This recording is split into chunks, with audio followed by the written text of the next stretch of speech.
은혜로운 찬양과 성경 묵독에 감사드립니다. 오늘은 여호수아 세 번째가 되겠는데요. 오늘 새벽에 제가 여러분에게 드렸던 말씀이 있습니다. 수학적 신앙의 인생, 제가 네 가지를 여러분에게 잠깐 말씀을 드렸었는데요.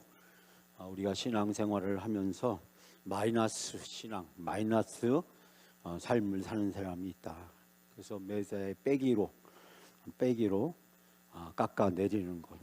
그래서 자기 자신도 깎아내리고, 그래서 열등감 또 그런 것을 가지고 늘 소극적이고 부정적으로 의욕 없이 살아가는 것, 또 다른 사람이 하는 것에 대해서 또 깎아내리는 그런 사람이 있다라는 얘기를 제가 말씀드렸습니다. 그거에 비해서 플러스 인생이 있다.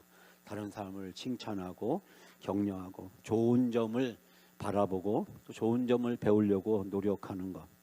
사실 우리가 살아가면서 얼마나 좋은 점이 많습니까? 그런데 우리가 좋은 점에 초점을 맞추지 못하면 이 마이너스에 초점을 맞추고 살아가기가 쉽습니다. 그리고 제가 세 번째로 나누기 인생, 나누기 삶이 있다. 즉 자기는 아무 상관이 없는 것처럼, 구경꾼이나 방관자 들러리처럼, 자기가 무슨 평론가나 되는 것처럼 자기는 관계없이 다른 사람이 하는 것에 대해서 늘 평가하고 또 그 평가를 통해서 다른 사람을 판단하는 사람이 있다.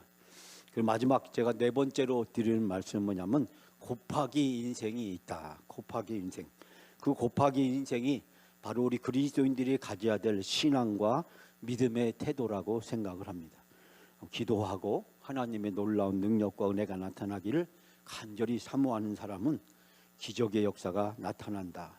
더하기 가지고도 부족하고 나누기나 빼기는 더더군다나 안 되고, 우리가 살아야 될 삶은 곱하기 인생이다. 여호수아, 그는 어떤 사람이었을까요? 저는 바로 여호수아는 곱하기 인생을 살았던 사람이다. 왜냐하면 하나님의 능력과 기적을 무엇보다도 경험한 사람이었다라고 생각이 듭니다. 오늘 세 번째 우리가 여호수아를 같이 함께 배우게 되는데요. 자, 여호수아서 어떤 성경식일까요? 여러분, 지난주 두 번에 걸쳐서 여호수아에 대해서 우리가 같이 함께 읽었고 함께 나누어 보았습니다. 우리가 여호수아 하면 보통 많은 사람들이 생각하기를 정복과 분배를 생각합니다. 여호수아가 이 적과 권 가나안 땅을 어떻게 정복했을까, 또 그 땅을 어떻게 분배했을까. 그러나 여호수아가 관심을 갖는 것은 정복과 분배를 넘어서서 하나님의 계획과 기대를 이루는 것이었다라고 저는 생각합니다. 하나님이 계획, 그것은 무엇이었습니까? 이스라엘 백성을 애굽에서 인도해서 이 광야도 아니고 적과 끄는 가나안 땅에 들어가서 하나님의 백성으로 살아가게 하는 것, 그것이 하나님의 계획이잖아요.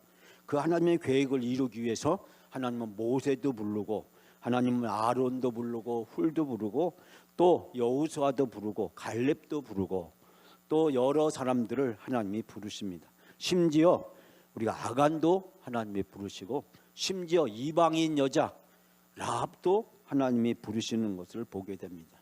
하나님의 부르심 앞에서 성공적인 인생이 있고 또 실패하는 인생도 있음을 발견하게 됩니다.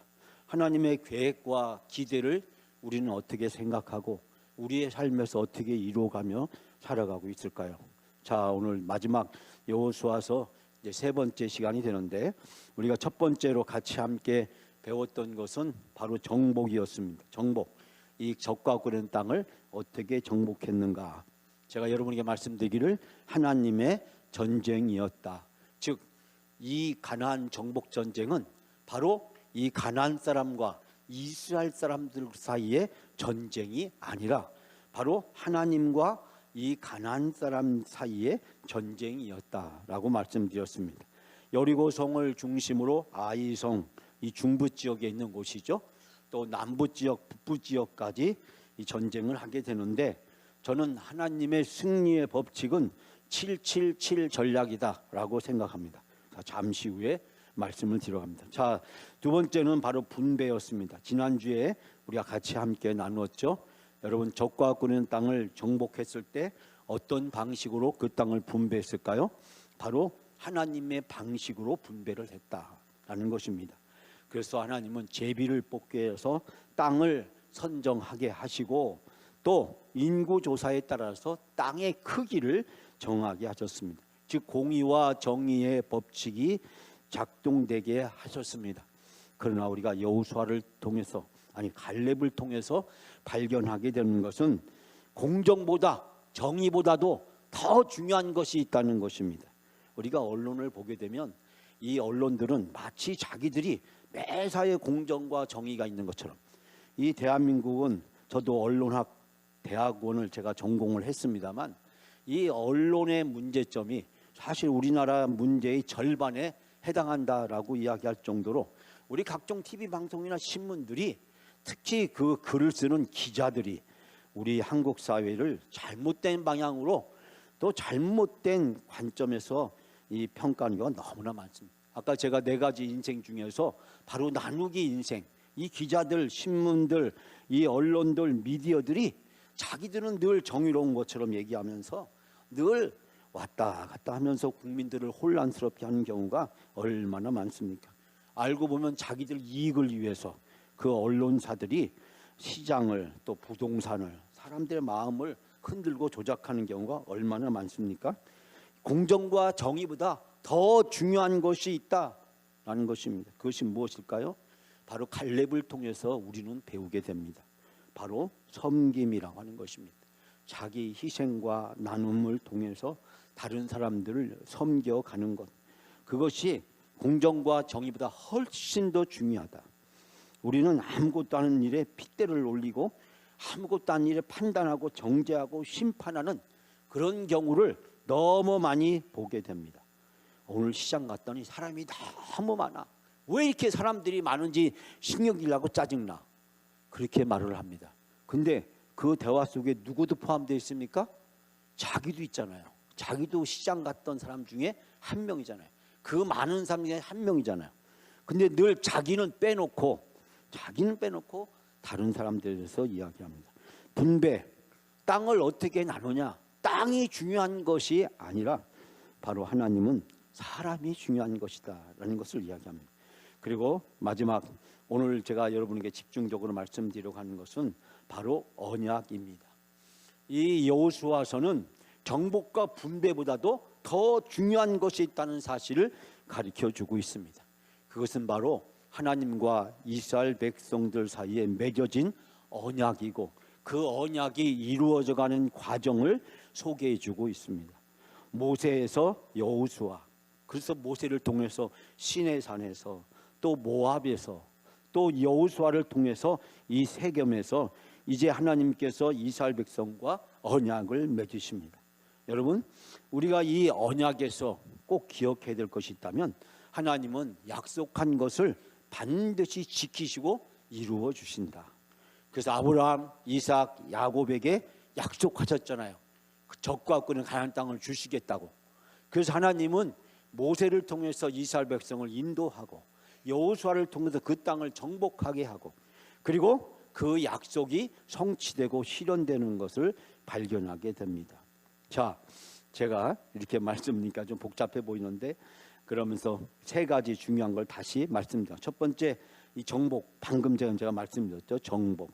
여러분, 이스라엘 백성이 이 가나안 땅을 정복해가는 그 과정, 여러분이 보고 있는 이 그림은 니콜라 푸생이라는 사람이 쓴 진멸전이라는 그림인데요. 참 이름 제목도 참 살벌하죠. 이 그림 내용도 살벌합니다. 이 가나안 땅을 정복하고 그 땅에 있는 거주하는 모든 것들을 진멸하라고 하신 하나님의 명령을 수행하는 그 과정을 소개하고 있습니다. 왜 가나안 땅에 있는 모든 것들을 진멸하라고 이야기했을까요? 그리고 이 진멸은 모든 시대, 모든 사람에게 계속되는 것이 아니라 바로 그때 당시에 이 우상의 문화에 철저하게 찌들어 있었던 그 가나안, 이스라엘 백성이 가나안을 정복하던 바로 그때 당시에만 제한되는 것이지, 이 진멸이라고 하는 말이 잘못 오해해서, 심지어는 히틀러까지도 자기 마음에 안 들거나 잘못된 사람들을 다 진멸하라고 들고, 지금 저 이스라엘에서 팔레스타인 사람들을 닭장에 몰아넣듯이 몰아넣고 이스라엘이 그들을 공격하는 것은 저는 엄청난 죄악이라고 저는 생각합니다. 물론 이거에 대해서 한국 교회에서도 의견이 엇갈리고, 우리 한국 사람들은 또 한국계 기독교인들은 은근히 이스라엘 편을 들어요. 이스라엘은 더 이상 약자가 아닙니다. 이스라엘은 미국과 함께 강포한 자들이고, 이 팔레스타인 사람들을 무조건 테러리스트로 몰아붙여서 그들을 진멸시키려고 하는, 그러나 하나님의 진멸시키라고 하는 명령은 여호수아 시대로 끝난 것이지 이것이 지금도 계속되는 것이 아니라고 하는 것입니다. 어떠한 이유에서도 종교가 다르고 민족이 다르고 이념이 다르고, 이념, 우리 대한민국 이념이 얼마나 우리나라를 힘들게 하고 어렵게 하고 지금도 얼마나 큰 고통과 아픔의 대가를 지불하고 있습니까? 그러나 여러분, 그 어떠한 이유에서도 전쟁은 정당화될 수 없고 학살은 절대로 용인될 수 있는 것이 아닙니다. 이념이 다르다고 해서, 종교가 다르다고 해서, 민족이 다르다고 해서, 국가가 다르다고 해서 다른 나라를 향해서 전쟁을 벌이고 무자비하게 학살하는 것은, 그것은 죄라고 하는 사실을 우리는 깨닫게 됩니다. 가나안 시대에 하나님이 허락했던 그 죄의 결과를 우리는 바로 어디에서 발견하냐면, 이 여리고성을 공격할 때 하나님의 전쟁의 방식이 독특하다는 것을 발견합니다. 여러분, 여호수아서 6장 4절에 이렇게 말씀하고 있죠. 한번 같이 한번 읽어볼까요? 제사장 7은 7 양각 나팔을 잡고 언약궤 앞에서 나아갈 것이요, 7째 날에는 그 성을 7번 돌며 그 제사장들은 나팔을 불 것이며. 아멘. 여리고성을 공격할 때 여러분이 6장 4절을 읽으면서 반복되고 반복되고 또 반복되고 또 반복되는 단어가 있는 것을 아시게 되셨죠. 그것은 뭡니까? 바로 7이라고 하는 숫자입니다. 그래서 저는 이것을 뭐라고 제목을 붙였냐라면은 바로 7777 전략, 하나님이 세우신 전략, 7 제사장, 7 양각 나팔, 그 다음에 7째 날 7번 돈다라는 것입니다. 왜 이렇게 7이라는 숫자에 집중하고 있었을까요? 그것은 바로 이 전쟁이 하나님의 전쟁이고 하나님의 방식으로만 승리할 수 있는 전쟁이라는 것을 우리에게 가르쳐 주기 때문입니다.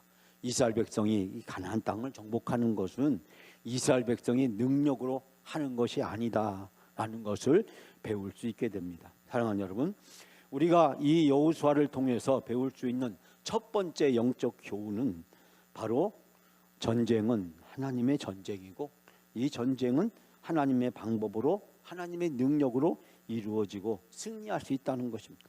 우리가 인생을 살아가면서 우리의 신앙생활은 내 힘으로 하는 것이 아니고, 우리의 인생은 내 능력으로 살아가는 것이 아니라 하나님의 은혜를 입고 하나님의 능력에 힘입지 않고는 우리가 살아갈 수 없음을 우리는 배우게 됩니다.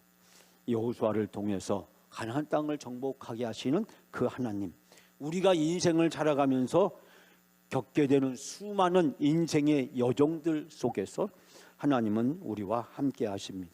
우리가 오늘 새벽에 창세기 26장의 말씀을 같이 배우면서 이삭이 복을 받는 비결은 무엇입니까? 하나님 말씀에, 하나님 약속에 순종할 때 이삭은 복을 받습니다. 마찬가지로 이스라엘 백성이 하나님을 의지하고 하나님께 순종하게 될 때 그 전쟁에서 승리하게 되는 것입니다. 두 번째, 분배입니다. 제가 조금 전에 말씀드렸듯이 땅보다도 더 중요한 것은 무엇일까요?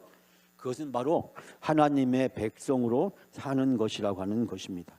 하나님의 백성으로 사는 것, 그것이 바로 이 땅보다도 더 중요한 것이다 라는 것을 발견하게 됩니다.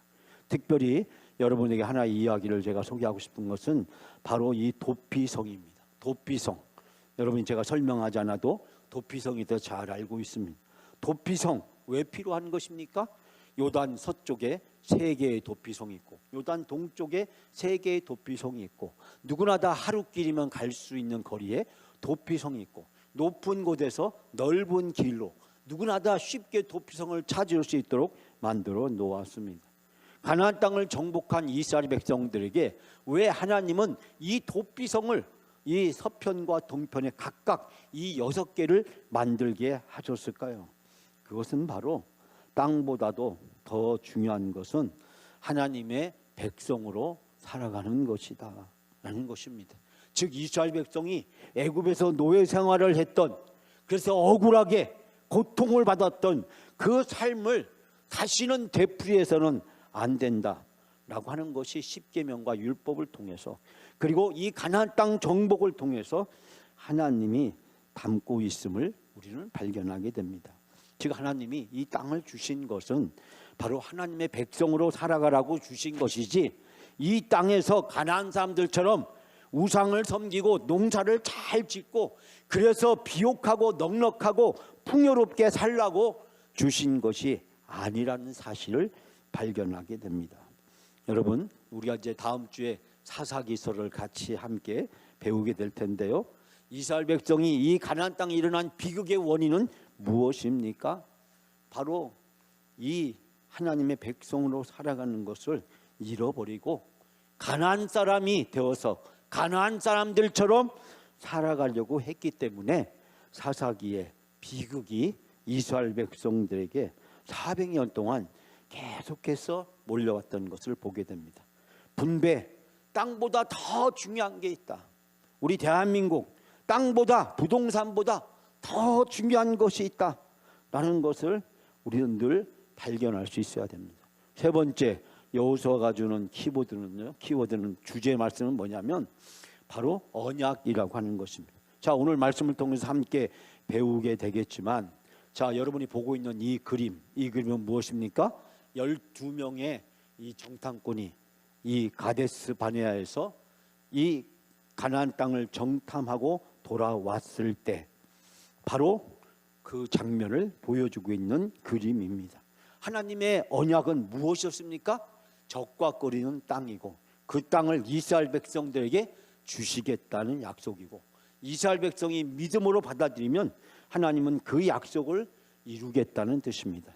꿈이 믿음을 만나면 반드시 이루어진다라는 것입니다. 하나님이 이스라엘 백성을 애굽에서 인도해내시고 그리고 이 가나안 땅을 정복하게 하신 이유는 그들에게 땅을 주기 위한 것이 아니라 하나님의 백성으로 하나님의 백성이 되어서 살아갈 수 있도록 인도하기 위함이라는 사실을 우리는 발견하게 됩니다. 사랑하는 여러분, 언약에 대해서 오늘 여러분과 같이 함께 말씀을 나누면서 저는 이 여호수아서를 여러분이 읽을 때 두 사람을 우리가 비교할 수 있게 됩니다. 그 사람은 바로 어떤 사람입니까? 바로 이 아간과 그리고 라합입니다. 지금 이 그림은 바로 라합이 이 두 명의 정탐꾼을 탈출시키는 그런 장면을 우리에게 묘사하고 있습니다. 우리는 이 이야기를 너무나도 잘 알고 있고, 여리고 성을 비롯해서 이 여호수아를 읽을 때 이 이야기는 우리에게 흥미진진하고 드라마틱한 그런 감동으로, 또한 우리에게 많은 사람들에게 감동과 은혜를 주는 그런 이야기입니다. 저는 오늘 주신 말씀에서 여러분이 여호수아에서 이 여호수아와 갈렙 이야기를 잠깐 소개하려고 합니다. 자, 그 전에 먼저 이 10명의 정탐꾼, 여호수아서 2장이죠. 정탐꾼이 뭐라고 보고합니까? 여호수아에게 이 2명의 정탐꾼이 와서 이제 보고하기를 우리 앞에 간담이 녹더이다라고 보고를 합니다. 기생 라합의 정보도 어떤 정보였냐면 이 가나안 사람들의 마음이 녹아 있다라는 것입니다. 우리가 이 민수기를 통해서 12명의 정탐꾼 중에 10명의 정탐꾼이 정탐을 하고 돌아와서 보고한 내용이 뭐냐면, 그 가나안 사람들을 보니까 우리가 너무 두려워서, 그래서 이스라엘 백성이 10명의 정탐꾼의 보고를 받고 그들의 간담이 녹았는데, 알고 보니까 여호수아가 보냈던 2명의 정탐꾼, 그 정탐꾼의 이야기를 통해서 새로운 사실을 발견하게 됩니다. 그것은 무엇이었습니까? 바로 여호수아서 2장 11절에 우리가 듣자 곧 마음이 녹았고 너희로 말미암아 사람이 정신을 잃었나니 너희의 하나님 여호와는 위로는 하늘에서 아래는 땅에서 하나님이시라. 여러분, 누구의 이야기입니까? 기생 라합의 이야기입니다. 12명의 정탐꾼은 바로 이 가나안 사람들 보고 그들의 마음이 녹았는데, 알고 보니까 진짜 마음이 녹은 사람은 누구냐면 바로 이 가나안 사람들이었다라는 것입니다. 이스라엘이 쳐들어온다. 그 이스라엘 사람들에 대한 두려움 때문에 바로 라합은 마음이 녹았다라고 이야기를 하고 있습니다. 그래서 이 가나안 사람들이 이스라엘 사람들 때문에 정신을 잃었고, 그 정신을 잃게 만들었던 이유는 바로 하나님 때문이다라고 하는 사실을 바로 기생 라합은 이야기를 하고 있습니다. 여러분, 기생 라합은 어떤 사람이었습니까? 신분이 아주 낮은 기방인 기생이었습니다. 그러나 그녀는 탁월한 정세 분석력과 위대한 신앙을 고백하고 있습니다. 이스라엘 사람도 고백하지 못하는 바로 상천하지의 하나님, 하늘과 땅의 하나님에 대한 신앙을 고백을 합니다. 결국 라합은 어떻게 됐습니까? 온 가족이 구원을 받았고 메시아의 족보에 들어가는 놀라운 은혜를 입게 되었습니다.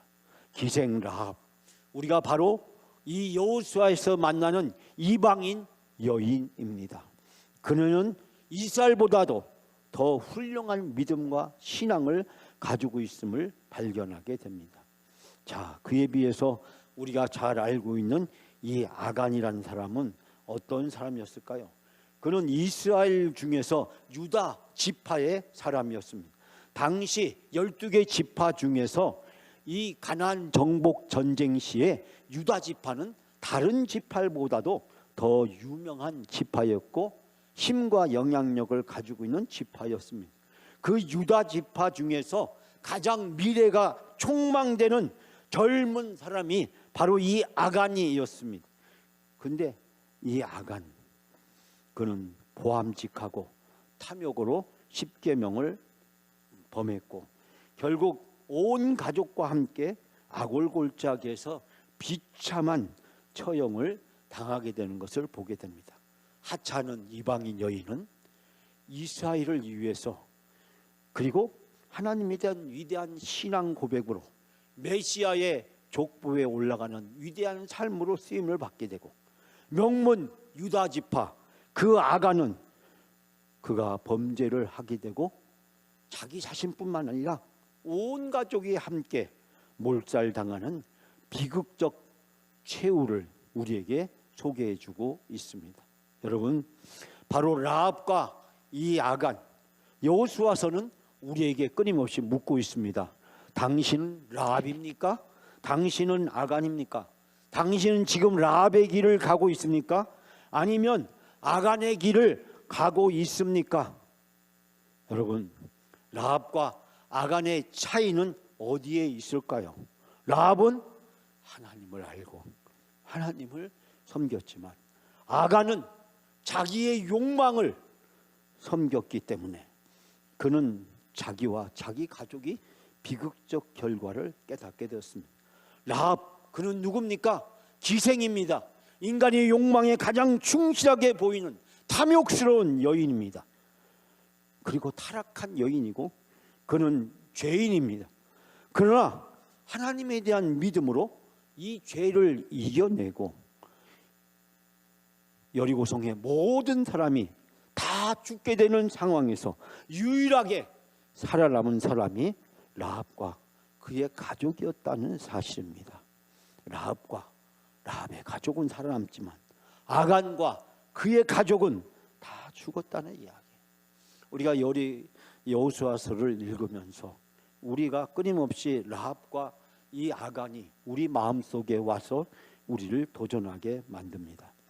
제가 여호수아서는 이제 크게 내용적으로 4가지가 되어 있다라고 말씀을 드렸습니다. 첫 번째는 정복을 준비하는 내용이 1장부터 5장까지 나오고, 두 번째 6장부터 12장까지는 이제 정복하는 구체적인 내용에 대해서 우리에게 소개하고 있고, 그 다음에 13장부터 21장까지는 이 분배하는 이야기를 우리가 소개하고 있습니다. 지난 3, 4월 달에 우리가 함께 나누었죠.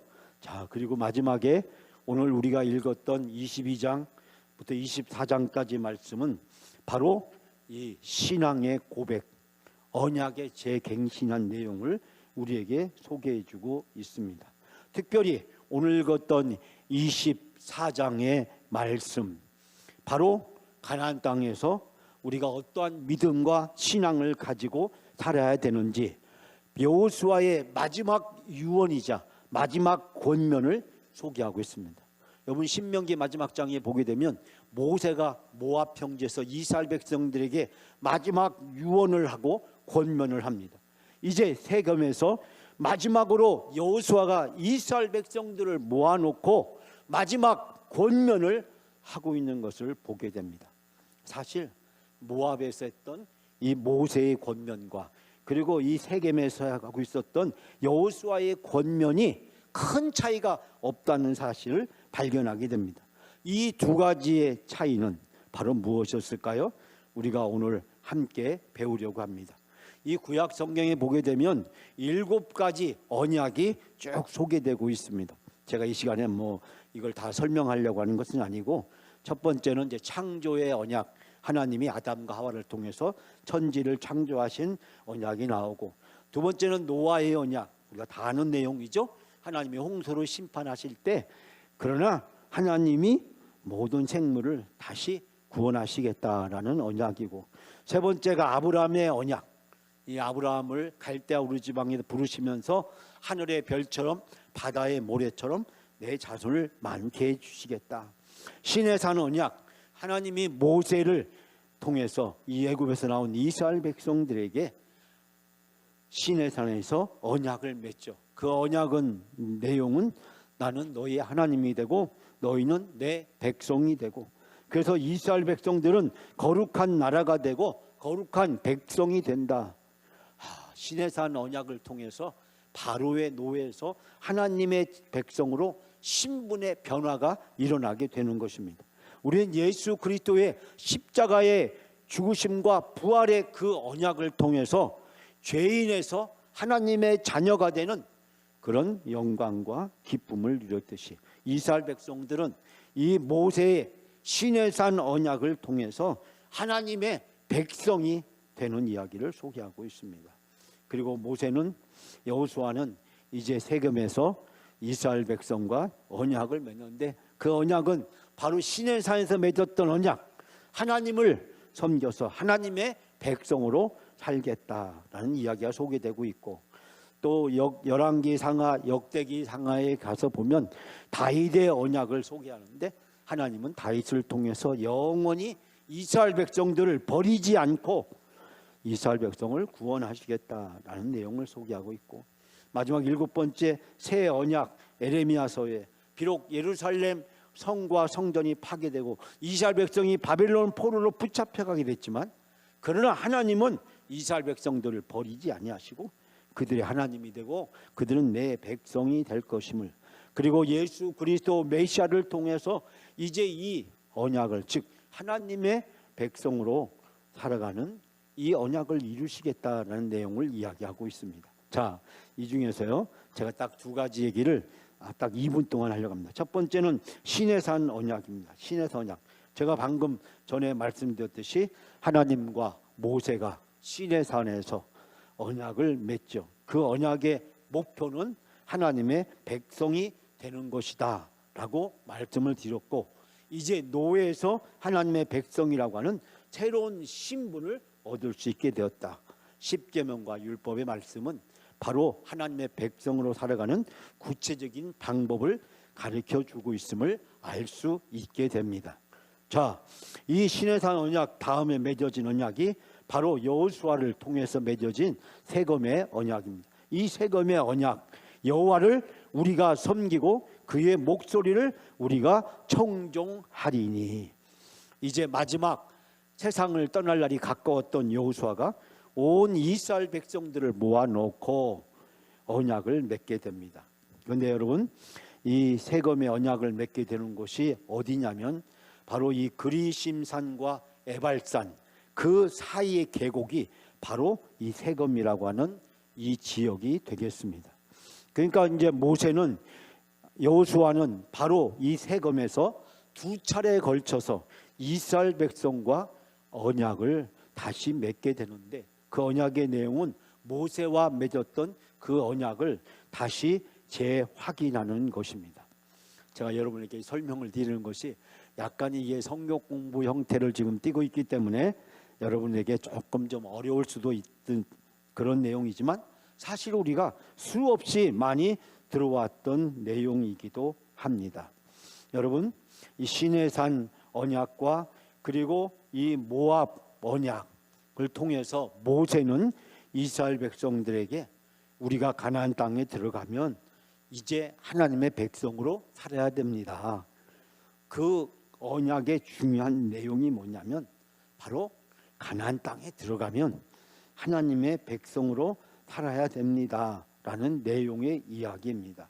자, 그래서 이 모압에서 신명기 29장에 보게 되면 이제 모세가 시내산에서 맺었던 그 언약을 이스라엘 백성들에게 다시 환기를 시키게 되는데, 이제 우리가 애굽의 노예로 살면 안 되듯이 이제 가나안 땅에 들어가서 이 가나안 사람들한테 영향을 받아서 이 가나안 사람들이 우상을 섬기듯이 우리가 그 가나안 사람들을 닮아가면 안 됩니다.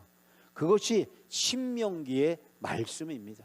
신명기의 그 많은 말씀을 한마디로 요약한다면 모세의 소원, 모세의 유언, 모세의 권면입니다. 가나안 땅에 들어가서 어떻게 살아야 되느냐? 가나안 땅에 들어가면 하나님의 백성으로 살아야 되고, 하나님의 백성을 살기 위해서는 하나님의 말씀에 따라서 살아야 된다라고 하는 것입니다. 많은 언약이 있지만 이 언약 복잡해 보이지만 그 언약이 주는 메시지는 단 하나입니다. 하나님의 백성으로 우리가 어떻게 살아야 되느냐? 하나님의 백성으로 살아야 우리가 복을 받고 형통한 삶을 살게 되는데, 하나님께 복을 받고 형통한 삶을 살기 위해서는 하나님의 말씀, 그 말씀을 순종하며 살아야 된다라는 것을 이야기를 하고 있습니다. 여러분, 우리가 오늘 함께 두 성경 본문을 읽었는데요. 자, 첫 번째 읽은 본문은 바로 이 여호수아서 8장에 나오는 말씀입니다. 전쟁을 한참 정복 전쟁을 하다가 갑자기 여호수아가 온 이스라엘 백성들을 세검에 모아놓고 모세가 모압에서 이스라엘 백성에게 마지막으로 주었던 그 유언의 말씀을 다시 한번 읽어주고 다시 한번 확인시켜 줍니다. 여러분, 이 여호수아서 8장에 나오는 이 언약의 중요한 내용은 우리가 이 땅을 지금 정복하는 전쟁을 벌이고 있는데, 이 땅을 정복해야 되는 이유가 어디에 있느냐? 하나님과 그 언약을 이루기 위해서 우리가 이 땅을 지금 정복하는 것이고, 이 땅을 정복하게 되면 하나님의 그 언약이 이루어진다라는 내용이고, 그리고 두 번째로 여호수아서 24장에 있는 이 말씀의 내용은 이제 마지막으로 여호수아가 다시 한번 8장에서 했던 그 내용을 또 확인하는 것입니다. 모압에서 모세가 했던 것, 시내산에서 모세가 했던 내용, 그 언약들을 다시 확인하는 것입니다. 여러분, 여호수아가 이제 세상에 떠날 날이 가까웠습니다. 가나안 땅에 가서 이 가나안 땅에서 앞으로 살아가야 될 이스라엘 백성들을 보면서 안타까운 마음에 마지막으로 권면하고 또 권면하는 것입니다. 제가 엊그저께 윤석광 집사님하고 같이 잠깐 시간을 보냈는데요. 윤석광 집사님이 하시는 말씀이 자녀들한테 너희들은 이렇게 신앙생활을 해야 된다, 그런 이야기를 자기가 한다라는 이야기를 하셨습니다. 근데 그 이야기를 또 하고 또 그 이야기를 계속 반복해서 하고 있다. 여러분, 지금 여호수아가 이스라엘 백성들에게 지금까지 해왔던 이야기, 귀가 아프게 들었던 이야기를 마지막으로 다시 한번 여호수아서 24장의 이야기를 하면서 나와 내 집은 이제 여호와만을 섬기겠다라고 이야기를 하고 있는 것입니다. 자, 우리가 여호수아서를 읽을 때 여호수아는 정복과 분배의 이야기를 하고 있지만, 그러나 여호수아가 우리에게 주고자 하는 중요한 말씀은 하나님과 언약을 잘 지켜서 하나님의 백성으로 살아가는 것이, 그것이 하나님께 복을 받고 하나님께 형통한 삶을 사는 것이고, 하나님이 가나안 땅으로 우리를 인도해 주시고 가나안 땅을 정복하게 해주시고 이 땅에서 살아가게 하신 가장 중요한 이유는 바로 하나님의 백성으로 하나님께 복을 받는 삶을 사는 것이다 라는 것을 가르쳐주고 있습니다. 여호수아서 8장, 우리가 아까 읽었던 그 본문의 말씀이죠. 그리심산에서, 에발산에서 이스라엘의 지파들이 좌우에 서 있습니다. 그리고 온 이스라엘 백성에게 율법을 읽어주고 그 율법의 말씀을 우리가 앞으로 꼭 지켜야 됩니다. 이 땅을 우리가 정복해야 되는 이유가 바로 여기에 있다라고 여호수아는 목이 아프게 이야기를 합니다. 그리고 마지막 24장 8장에서 했던 그 말씀, 오직 나와 내 집은 여호와만을 섬기겠다라고 다짐하고 고백하고 있습니다. 여러분, 전에도 제가 잠깐 보여준 적이 있었는데요, 이 에발산과 그리심산 사이에 이스라엘 12지파들을 다 모아놓고 모압에서 주었던 그 하나님의 말씀을 다시 한번 여호수아는 읽어주면서 우리가 이 말씀대로 하면 그리심산의 축복을 받게 되고, 이 말씀대로 하지 않으면 죽음의 산인 에발산의 저주를 받게 될 것이다. 우리 인생은 두 가지 길이 있는데 그 두 가지 길 중에서 어느 길을 갈 것이냐. 여러분, 이 그림은 바로 에발산과 그리심산이 보이는 세검 골짜기를 이야기를 하고 있습니다. 온 이스라엘 백성들이 바로 이 골짜기에 모여서 이제 축복의 길을 갈 것이냐, 저주의 길을 가게 될 것이냐, 이 두 길 중에 한 길을 선택할 것을 여호수아는 이스라엘 백성들에게 촉구하고 있습니다. 시편 1편의 말씀에 복이 있는 의인의 길을 갈 것인지 아니면 복이 없는 악인의 길을 가서 망할 것인지, 이 두 길 중에 당신은 어느 길을 가겠습니까? 시편 1편은 우리들에게 결단할 것을 촉구하고 있습니다. 인생의 두 갈래 길, 축복의 길이냐 저주의 길이냐. 여호수아서의 최종적 결론은 우리들에게 축복의 길을 갈 것인지 저주받는 길을 갈 것인지 그 두 길 중에 한 길을 선택하라고 말씀하고 있습니다. 사랑하는 여러분, 오늘 주님께서 이 말씀을 통해서 우리 앞에 놀라운 은혜와 축복을 베풀어 주셨습니다. 우리는 하나님의 백성이 아니라 하나님의 자녀로 살아가고 하나님의 상속자요 그리스도의 상속자로 장차 나타날 영광을 바라보며 살아가는 놀라운 축복의 길이 우리 앞에 이미 주어져 있고 예정되어져 있고 우리에게 확정되어 있는 줄 믿습니다. 우리가 가야 될 이 분명한 천국을 향한 우리의 인생의 신앙의 여정에서 성령님께서 우리가 이 길을 갈 수 있도록 도와주시고 인도해 주시고 함께해 주실 줄 믿습니다. 오늘도 이 성령님을 온전히 쫓아서 축복의 길을, 영생의 길을 걸어가시는 여러분의 복된 삶이 되시기를 주님의 이름으로 축원합니다.